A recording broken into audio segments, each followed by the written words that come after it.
Hello, everyone, and welcome. Today we're going to step into the magnificent world of Downton Abbey. But we're not just here to enjoy the drama and the amazing costumes. We're actually here to see how this incredibly popular TV series can be a really powerful tool for our anglais monde contemporain studies. So let's just start with a number that's pretty hard to wrap your head around: 120 million. That's roughly the number of people who've watched Downton Abbey across the globe. You know, a show this popular isn't just entertainment anymore, it's a full-blown cultural phenomenon. And our job today is to figure out why it's so popular and what its version of society really tells us. Julian Fellowes, the creator of the show, actually wrote this line in the very first script. And it's perfect. It sets the whole thing up for us. We're looking at a world that feels completely permanent, totally stable, like it could last forever. But it's right on the edge of massive, irreversible change. And that tension right there is really at the heart of everything we're going to look at today. Now, you might be wondering how this all fits in with your Terminale OMC program. Well, it's a perfect fit. Our main theme is Faire, société, how societies are built and how they function. And we're going to zero in on the axis, représenter la société. So as you can see, Downton Abbey is an absolutely ideal case study for looking at how TV and film show us social structures, power dynamics, and even identity. So this is it. This is the big analytical question that's going to guide us through this whole lesson. We're not just passively watching. We're actively asking, what kind of society does this show actually present to us? And maybe even more importantly, why has that representation caused so much debate right here, right now, in our own time? And to answer that big question, we've got a clear plan. First, we'll look at its global success. Then, we'll dive into a really interesting critical debate. Is this show just nostalgia, or is there a specific ideology at play? After that, we'll get into the nitty-gritty of how it represents class. And finally, we'll talk about how you can use all of this to build a fantastic analysis for your exams. Okay, let's get into it. Part 1, a global cultural phenomenon. Or, as the academic Jane Madison puts it, this is history for the many. So why was it such a massive hit? Well, according to scholars like Madison, it's definitely not by accident. The show is very carefully put together. It has this really coherent world, a fascinating setting in the country estate, and it's actually got a pretty modern fast pace that keeps us hooked. But what's really crucial is that it gives equal time to the lives of the people upstairs and downstairs, and it's famous for its incredible attention to historical detail. It basically makes history feel accessible. All right, let's move on to our second part. We're shifting from just how popular it is to a more critical analysis. So is it heritage film full of nostalgia, or is there a deeper ideology at work? This really is the core critical debate around the show. First things first, we need to get a key term down: heritage film. Now, this isn't just any old costume drama. The heritage genre makes a claim to being much more historically accurate. It's known for these stunning, opulent visuals, its almost obsessive recreation of the past, and its focus on the grand houses and lifestyles of the British upper class.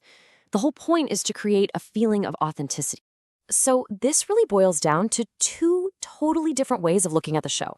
On the one hand, you have the view that it's a nostalgic, authentic window into the past, something that connects with our cultural memory. But on the other hand, you have critics who argue that it's actually a deeply conservative text with a hidden agenda, one that glorifies the aristocracy and papers over the real injustices of the class system.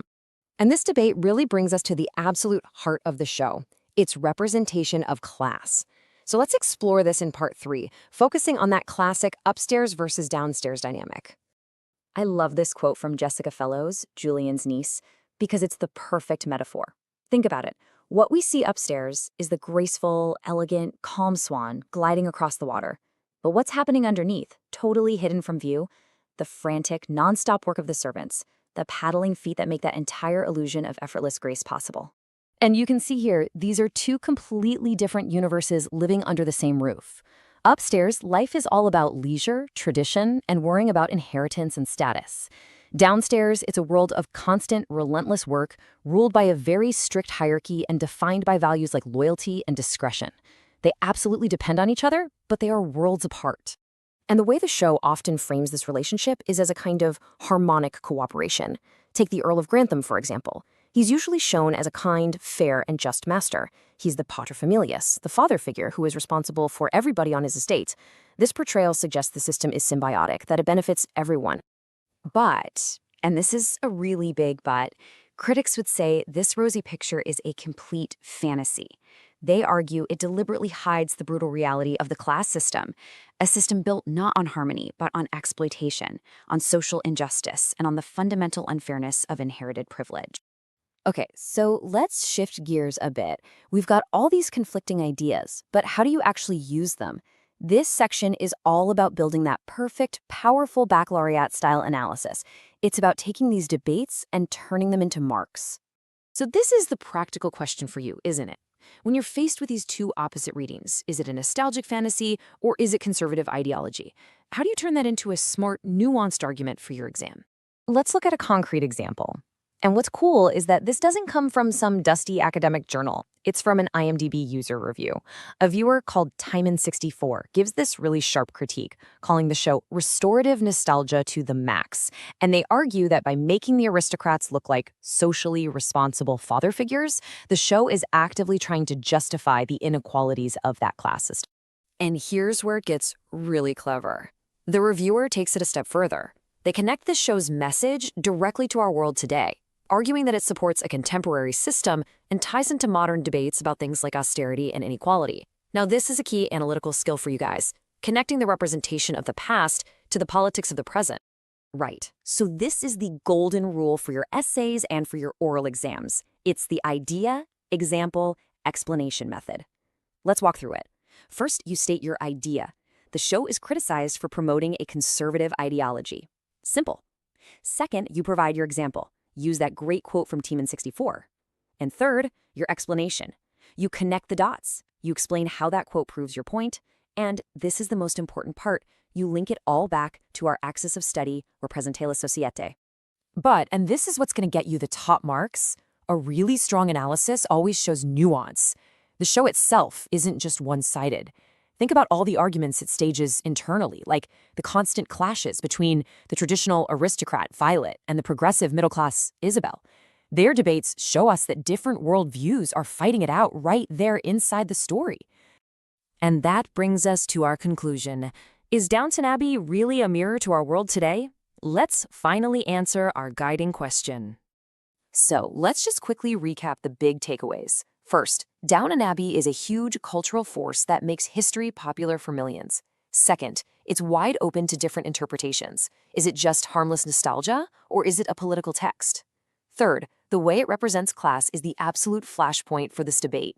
And finally, being able to analyze these debates is a core skill for you in the AMC program. So, I'll leave you with this final thought. The series shows us a world that was on the brink of change 100 years ago, but its incredible popularity is a phenomenon of our time. Why are we today so captivated by this image of a stable, ordered, predictable past? What does that fascination tell us about the anxieties and maybe the desires of our own society? And that question, of course, brings us right back to our central theme, Faire, société. Thank you.